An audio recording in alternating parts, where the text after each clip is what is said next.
শেখ হাসিনার পতন এবং তার দেশ, এটা তারই দেশ, ভারতে পালিয়ে যাওয়ার প্রধান ঘটনা প্রবাহ ঘটেছিল মধ্য জুলাই থেকে শুরু করে আগস্টের 5 তারিখ পর্যন্ত। এবং এই গণঅভ্যুত্থান সফল হয়েছে, যেটা আমরা রাইটলি অনেকে মনে করছি, এই দেশের সকল শ্রেণী পেশার মানুষের একত্রিত হওয়ার কারণে। এই অকল্পনীয় একত্রিত হওয়ার ইতিহাস আমাদের এই ভূমিতে নেই প্রায়। ধনী গরিব, সরাসরি রাজনীতি করা মানুষ বা সরাসরি রাজনৈতিক দলে নেই এমন মানুষ, কৃষক, শ্রমিক, ঢাকার বাইরে, মানে যে কোনো ভাবে আমরা ক্লাসিফাই করতে পারি, প্রত্যেক ক্লাসের মানুষের পার্টিসিপেশন এখানে ছিল, সে কারণে সফল হয়েছে। কিন্তু আমার মনে হয় আস্তে আস্তে আমাদের আরেকটু বৃহৎ পরিসরে এই ব্যাপারগুলো দেখা দরকার আছে। সেটা হলো মূল মূল যুদ্ধটা আমরা এভাবে যদি বলি, জুলাই 15 থেকে শুরু হয়েছে বা জুলাইয়ের প্রথম ভাগ থেকে, কিন্তু মূল যুদ্ধটা যদি সেখান থেকেও ধরে, এর পেছনে একটা লম্বা ইতিহাস আছে এবং শেখ হাসিনা পতনের পেছনে সেই লম্বা ইতিহাসের একটা গুরুত্বপূর্ণ জায়গা আছে, যেটা এই মুহূর্তে আমরা অনেকে কথা বলছি না। যেমন ধরি, জুলাইয়ের অভ্যুত্থানে বিএনপির এবং জামায়াতের পার্টিসিপেশন সিরিয়াসলি ছিল। তারা তাদের পার্টির জায়গা থেকে ওভাবে ঘোষণা করেনি, কিন্তু এই ঘোষণার পার্টি থেকে দফায় দফায় এসছে যে ছাত্রদের দাবির সাথে ঐক্যমত্য প্রকাশ করছে। বিএনপির মহাসচিব থেকে শুরু করে ভারপ্রাপ্ত চেয়ারম্যান সবাই এই কথা ক্রমাগত বলেছেন, কিন্তু বিএনপি তার ব্যানার নিয়ে হয়তো আসেনি, কিন্তু এই মুভমেন্টে ছিল, সিরিয়াসলি ছিল। 19 আগস্টের একটা ডেটা আমি পেয়েছি, এটা এখন আরো বাড়তে পারে, খুবই সম্ভাবনা আছে। সেটা হলো বিএনপির 119 জন মানুষ, বিএনপির বিভিন্ন অঙ্গ সংগঠন এবং মূল বিএনপির 119 জন মানুষ মারা গেছেন, আর জামায়াতের 87 জন। সুতরাং তারা সিরিয়াসলি, খুব এফেক্টিভলি এই মুভমেন্টের মধ্যে ছিলেন। এবং আমি ব্যক্তিগতভাবে মনে করি অর্গানাইজ ফোর্সটাই অনেক বড় শক্তি ছিল, অনেক বড় শক্তি ছিল এই মুভমেন্টের। কিন্তু আমি শুধু সেটুকুও কেউ বলছি না, আমি আরো পেছনে যেতে চাই। বিশেষ করে এই পুরো এন্টায়ার স্বৈর শাসনের সময় বিএনপি কি রোল আছে, বিএনপির রোলটা আদতে স্বৈরাচার পতনের জন্য কিভাবে কাজ করেছে। খেয়াল করি আমরা, বিএনপি যদি না থাকতো, এভাবে চিন্তা করি, বিএনপি নেই, শেখ হাসিনা 9 সালে জিতলেন, 11 সালে সংবিধান সংশোধন করলেন, সুতরাং 9 সালের নির্বাচনটাকে মোটামুটি গণতান্ত্রিক বা সহি নির্বাচন মোটামুটি ভাবে ধরে নিলেও ওর মধ্যেও কিছু কারসাজির কথা শুনে আমি তর্কের খাতিরে সরিয়ে রাখলাম। 11 সালে এসে যখন সংবিধান সংশোধন করে, ইট ওয়াজ ভেরি ক্লিয়ার যে আওয়ামী লীগ আসলে আর ক্ষমতায়, মানে তার ক্ষমতা ধরে রাখতে চায় আর কোনো ভালো নির্বাচন না দিয়ে, এটা খুব স্পষ্ট হয়েছে। সে তত্ত্বাবধায়ক সরকার বাতিল করিয়ে নেয় কোর্টের ঘাড়ে বন্দুক রেখে। আবারও বলছি, সেই প্রধান বিচারপতি খায়রুল হককে মনে রাখতে হবে আমাদের, এবং তাকে আমাদের কোনো না কোনো ফর্মে বিচারের আওতায় আনতে হবে। যাই হোক, সেটা ভিন্ন আলোচনা। তো ওই ঘটনার পর থেকে, তার মানে 11 সাল থেকে আওয়ামী লীগ নিপীড়ক হয়ে উঠলো ভয়ঙ্কর ভাবে। এর আগেও ছিল, কিন্তু কম ছিল তুলনামূলক ভাবে। তাহলে 11 থেকে 24 পর্যন্ত 13 বছরের একটা সময়কাল। ধরে নিলাম বিএনপি নেই, কি হতো আওয়ামী লীগের?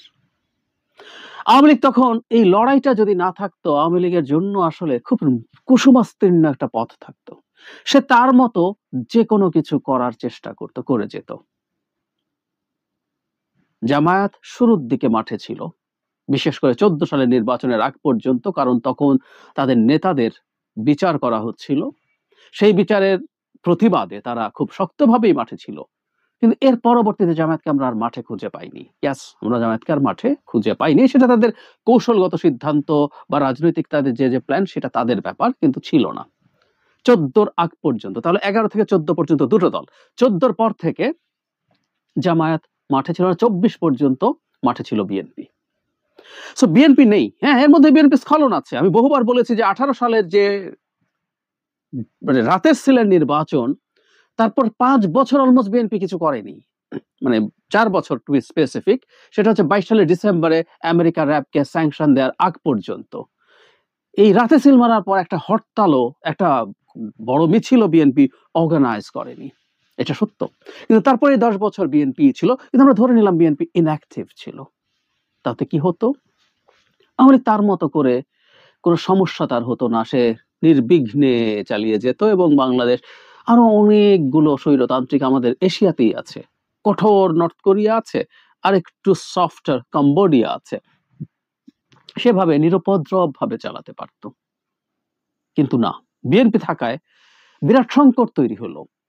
এই যে আজকে আওয়ামী লীগ একটা অত্যাচারী, ভয়ঙ্কর অত্যাচারী, নিপীড়ক, জালেম একটা দল এবং সংগঠন, এই যে ইমেজটা আমাদের সামনে তৈরি হয়েছে, আমাদের এই ইমেজটা আসলে তৈরি হয়েছে বিএনপি মাঠে থাকার কারণে, এবং বিএনপির ওপরে জুলুম করে করে, অত্যাচার করে করে সে আসলে অত্যাচারী হয়ে উঠেছে।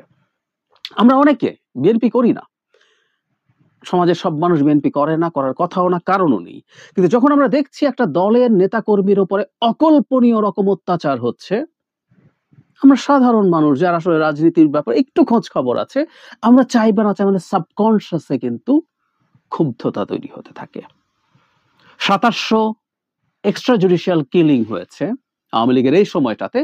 এর প্রধান অংশ, প্রায় সব, কয়েকশো আছে এর বাইরে, প্রায় সব হচ্ছে বিএনপির, এবং এর মধ্যে কিছু জামায়াত নেতা কর্মীও আছে, বিশেষ করে 14 সালের আগে জামায়াতের মধ্যে ইনক্লুডেড ছিল, তাদেরকে হত্যা করা হয়েছে। বিচার বহির্ভূত হত্যার পর extra judicial killing, sorry, enforced disappearance, গুম, সেই গুমও প্রধানত রাজনৈতিক প্রতিপক্ষকে করা হয়েছে।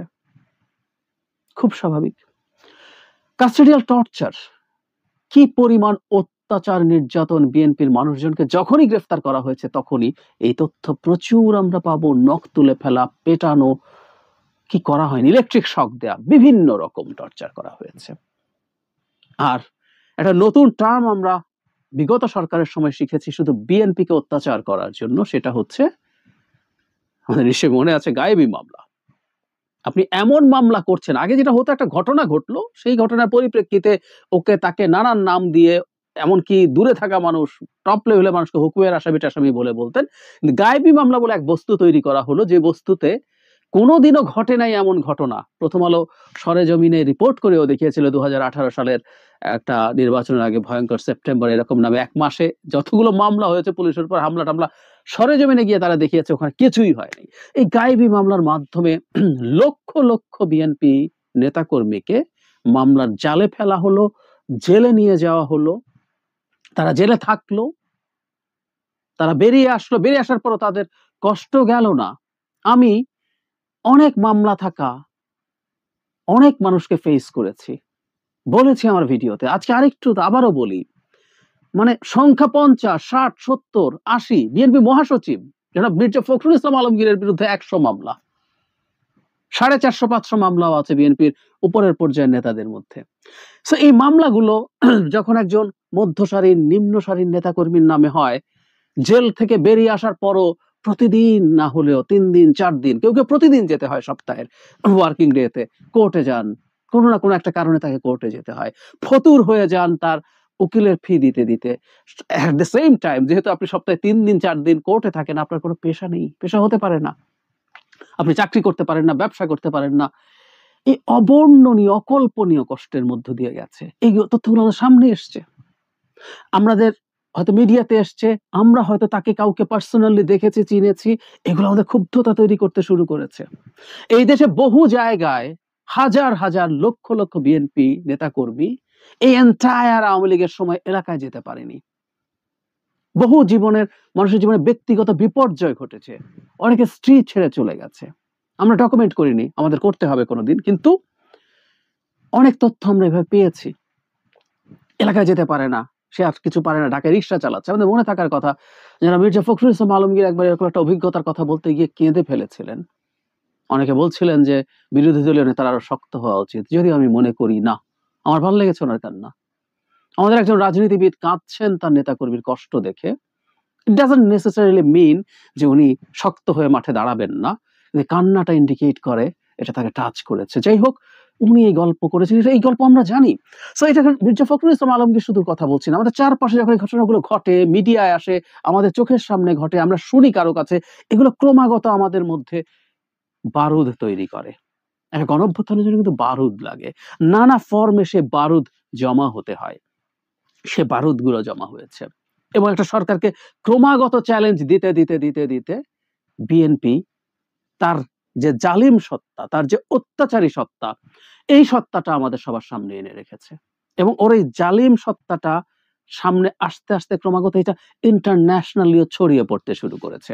এই যে সরকারের উপরে তীব্র মানবাধিকার বিষয়ক চাপ আসতে শুরু করলো, তার ফ্রিডম অফ এক্সপ্রেশন রেস্ট্রিক্ট করছে বলে চাপ আসতে শুরু করলো, এগুলো সবগুলো আসলে মূলত বিএনপির ওপরে সরকার তার কোয়ার্সিভ আচরণের কারণে হয়েছে। এবং এগুলো হতে হতে হতে হতে হতে যেহেতু বিএনপি কে সাইজ করার জন্য র্যাবকে প্রচুর ব্যবহার করা হয়েছে, তখন খুব স্বাভাবিকভাবে যেটা র্যাবের উপর একটা স্যাংশন আসলো। এই স্যাংশনটাও আমাদের আজকের এই মুভমেন্ট গুলোর জন্য কিন্তু অনেক গোপনে কাজ করেছে। খুব ডিটেইলড কোনোদিন আরো বলবো বা লেখাও উচিত, লিখবো। র্যাবের উপরে যেদিন স্যাংশন আসলো, আমি তখন একটা ভিডিও করেছিলাম, মনে পড়ে। এই স্যাংশনটাও খুব গুরুত্বপূর্ণ ছিল। তখন কাজ শেষ করে ফেলেনি, কিন্তু দ্য ভেরি পারসেপশন যে শেখ হাসিনা সব ম্যানেজ করতে পারেন, শেখ হাসিনাকে কেউ কিছু ছুঁতে পারে না, যখনই র্যাবের স্যাংশন আসলো বোঝা গেল শেখ হাসিনা ম্যানেজ করতে পারেন নাই। And the government tried a lot এই স্যাংশনটা সরানোর জন্য পারে নাই। তো শেখ হাসিনার উপর চাপ আসলো। এর পরবর্তীতে ভিসা পলিসি আসলো। এগুলো সবই মাঠে একটা শক্তিশালী বিরোধী দল ছিল এবং সে তার মাঠে শক্তি দেখাচ্ছিল বলে আমাদের মনে থাকার কথা বিএনপি কিভাবে তার সমাবেশগুলো সেই সময় করছিল। সত্যি বলতে সেই সময়কার কোন একটা সমাবেশেও একই ধরনের ঘটনা ঘটে যেতেও পারত, কারণ ওটা শুধু বিএনপি ঘটিয়ে দিত তা না। ইভেন 28 অক্টোবর কেউ কেউ বলেন বিএনপি একটু পাল্টা যদি কঠোরভাবে দাঁড়াতো, হতে পারতো সেদিনই সরকারের পতন। তখন অন্য মানুষজন, আমরা প্রায় বলছি একটা গণঅভ্যুত্থানে যেটা হয়, মানুষের ভিতরে বারুদ থাকে, বারুদ জমা থাকে নানান ফর্মে, নানান কারণে, সেগুলো এসে একসাথে বিস্ফোরিত হয়। বিএনপি দাঁড়িয়ে যেতে পারলে, পুলিশকে পেছনে যেতে পারলে হতে পারতো সারা দেশে বিভিন্ন জায়গায় সাধারণ মানুষ যুক্ত হয়ে গেছে, যেটা আমাদের জুলাই অভ্যুত্থানে এসে যুক্ত হয়েছে, হতে পারতো। হোয়াট এভার, সেটা হয়নি, সেটা অন্য আলোচনা, পরবর্তীতে হলো। কিন্তু এই যে বছরের পর বছর বিএনপি মাঠে থাকলো এবং সরকারকে চ্যালেঞ্জ দিয়ে গেল। বিএনপি রাজনৈতিক দল, বিএনপি ক্ষমতায় যেতে চায়, স্বাভাবিকভাবেই, খুব স্বাভাবিক, সে ক্ষমতায় যাওয়ার জন্যই রাজনীতি করছে, সেটাও ঠিক আছে। কিন্তু যে লম্বা সময় তারা কষ্ট করেছে, সাফার করেছে, অকল্পনীয় সাফার করেছে, সেই সাফারিং তাদের এই সরকারের বিরুদ্ধে থাকাটা তার আরাম করে দেয়নি। আমি খুব ব্যক্তিগতভাবে মনে করি, আমি আমার অনেকগুলো ভিডিওতে বলেছি, সরকার শেষ চ্যালেঞ্জ হচ্ছে বিএনপিটাকে ভেঙে ফেলা না। বিএনপি ভেঙে ফেলা যায়নি আসলে, গত নির্বাচনের আগে সেই চেষ্টা হয়েছিল, কিন্তু বিএনপি ক্ষয় করে দেয়া যেতে পারতো। যে টর্চারের পর টর্চার যখন করছেনই, কোনো একটা পর্যায়ে বিএনপির মানুষজন, মানুষের তো দেশের শেষে আমরা মানুষ এবং আমাদের সহ্যেরও একটা সীমা আছে, সে আর রাজনীতি না করার শর্তে তার মামলা বা অন্যান্য হয়রানি থেকে মুক্তি পাওয়ার ডিল তাকে দেয়া হতে পারে, সে সেটা নিতেও পারে, এই পরিস্থিতি হতে পারে। সরকারের ওই চ্যালেঞ্জটুকুই শেষ পর্যন্ত দূর করার চেষ্টা ছিল নানা ফর্মে। বিএনপিকে নিয়ে সরকার এবং ইন্ডিয়ার মূল টার্গেট ছিল বিএনপিকে ক্ষয় করে ফেলা, অ্যাটলিস্ট ভাঙতে পারলে ভালো, একটা বিরাট দল নিয়ে নির্বাচন করিয়ে তথাকথিত কিছু লোকজনকে এমপি বানিয়ে ভাগ করে ফেলা, না পারলে নিদেন পক্ষে বিএনপি যাতে করা ছেড়ে দেয় তাদের ওই গ্রাসরুটের লোকজন। পারা যায়নি। সেই বিএনপি মাঠে থাকলো, কঠোরভাবে থাকলো, কঠোরভাবে থেকে তারা লড়াই করে গেল। আমরা অনেকে হয়তো জানি যে এই ক্ষেত্রে জনাব তারেক রহমানের একটা বিরাট রোল আছে। তিনি এই পর্যায়ের সাথে নিয়মিত কানেক্টেড থেকে তাদেরকে মোটিভেটেড রাখার চেষ্টা করেছেন এবং উনি বেশ ভালোভাবে সফল হয়েছেন। বটম লাইন, আমরা যখন একটা হিস্ট্রি আলোচনা করব, মানে আমরা একটা যুদ্ধ দেখে শেষ করি, আমাদের ৭১-এ মুক্তিযুদ্ধ হয়েছে। ৭১-এ মুক্তিযুদ্ধ হঠাৎ করে ৯ মাসে বেঁধে যায়নি। আমরা যদি পেছনের হিস্ট্রিতে যাই, ধাপে ধাপে দেখবো আমাদের নানান রকম সংকটের কথা বলছি। আমাদের মনে থাকার কথা, শেখ মুজিবুর রহমান ৭ মার্চে যখন ভাষণ দিচ্ছেন, তিনি কিন্তু শুরু করছেন আগে থেকে, মানে পেছন থেকে এই করো নাই, সেই করো নাই, ৫৪-তে ক্ষমতায় বসতে থাকতে দাও নাই, এরকম। আমরা ৫২ থেকে শুরু করতে পারি, ৫৪, তারপর কি হচ্ছে সবগুলো ধাপে ধাপে যাব এবং আমাদের বঞ্চনার ইতিহাস তৈরি হয়। আস্তে আস্তে হতে কোনো একটা দিন সেটা যুদ্ধে যায়।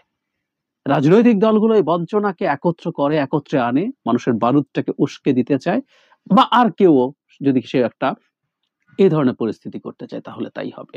সুতরাং আওয়ামী লীগ যে আজকে একটা বর্বর শাসকে পরিণত হয়েছে মানুষের সামনে। আওয়ামী লীগ শুধুমাত্র দুর্নীতি করছে তা না। আমরা খেয়াল করবো আওয়ামী লীগের শব্দটা উচ্চারণ করলে আমাদের সামনে শুধু দুর্নীতি করেছে এই বিষয় না। আওয়ামী লীগের বলতে আমরা কতটা দানবকে দেখি।